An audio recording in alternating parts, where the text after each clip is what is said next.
the concept of taking care of yourself first. And we haven't always done that as the helpers.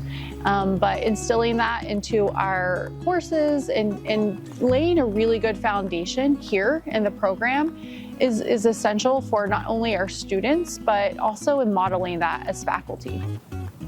Hi, my name is Carrie Langley. I'm an assistant professor of practice here in the School of Sociology, and I direct the Care, Health, and Society program. Right now, I examine transitions from incarceration for adults who experience mental illness, and in particular, health policy that supports that transition or inhibits it.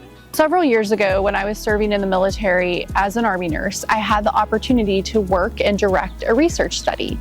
And that experience really shaped my perception of what I should do next after working at the bedside. So that influenced me. I went on to get my PhD, and it was through that experience that I learned of the Care, Health, and Society program, and that's how I came to be here at U of A. I grew up in a very rural community back east in the Appalachians, and that was a community that didn't always have the resources that were needed in healthcare or even other areas.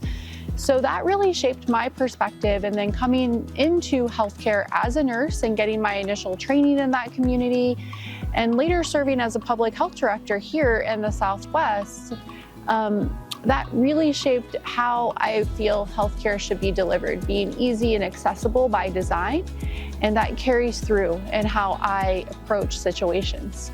For me, it's really important that students not only have the theory and practice components, but also the current industry standards. Many of our students will be entering health-related professions that we think of that are really common, like going into medical school or nursing or social work, while others will be going into a host of other professions. So for me, I try to make it really relevant. So no matter what area they're going into, they can take something from the course with them and break that down so it's applicable.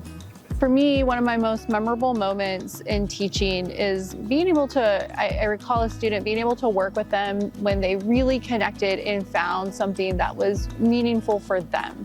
They came into the program really not knowing what they wanted to do, but through mentorship and engaging in an internship that was really meaningful, they not only aligned with a career that they wanted to go into after graduation, through an internship experience, and then they decided through that internship experience to engage into a professional school afterwards. So they went on to graduate school, and so connecting students to a higher purpose and meaning.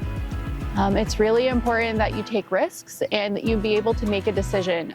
If you find yourself in a professional position, you were selected for that position because you're ready for it, and people want you for your judgment. So you need to be able to make that judgment. So I think that having that guidance from a mentor, it's okay to make a decision, and it's okay if we fail because we grow through that failure as well.